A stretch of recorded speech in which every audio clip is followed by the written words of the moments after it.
មិនដឹងអីតែរត់ថ្ងៃតាលុកម៉ាំយ៉ាងសងហាមានខលអ្វីចង់គេនិយាយចង់គេថាជីទៅណាជីទៅនោះបានលុយរៀលលុយដុល្លារខ្ញុំទាំងលុយដូចតារាលុំគ្រប់ស្រុកគ្រប់តំបន់ខ្ញុំស្រែកថាម៉ាំអើយម៉ាំអាមកអាមកអាមកលក់ម៉ាំអាមកអាមកអាមកលក់ម៉ាំអាមកអាមកអាមកលក់ម៉ាំអាមកអាមកអាមកលក់ម៉ាំអាមកមកលក់ម៉ាំម៉ាំអាមកមកលក់ម៉ាំម៉ាំអាមកមកលក់ម៉ាំម៉ាំអាមកមកលក់ម៉ាំម៉ាំអាមកមកលក់ម៉ាំគេថាខ្ញុំរូងឈួតលីលីអ្នកទាំងអស់គ្នាថាខ្ញុំមិនគ្រប់ទឹករបមកកណោមិនមិនរឡើងសន្ធឹកខំញាក់ពីព្រឹករៀបចំម៉ាំលហុងខ្ញុំមកមែនតែមិនចូលចិត្តទំពាំងខ្ញុំមានមែនតែចូលចិត្តក្លោ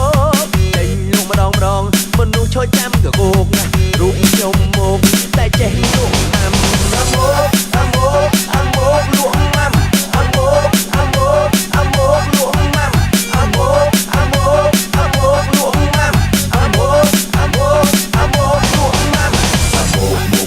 មកលក់ម៉ាំម៉ាំអាមកមកលក់ម៉ាំម៉ាំអាមកមកលក់ម៉ាំម៉ាំអាមកមកលក់ម៉ាំអាមកលក់ម៉ាំ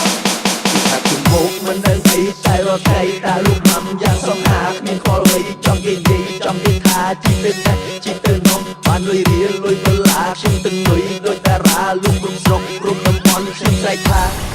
ម៉ាំអើយម៉ាំ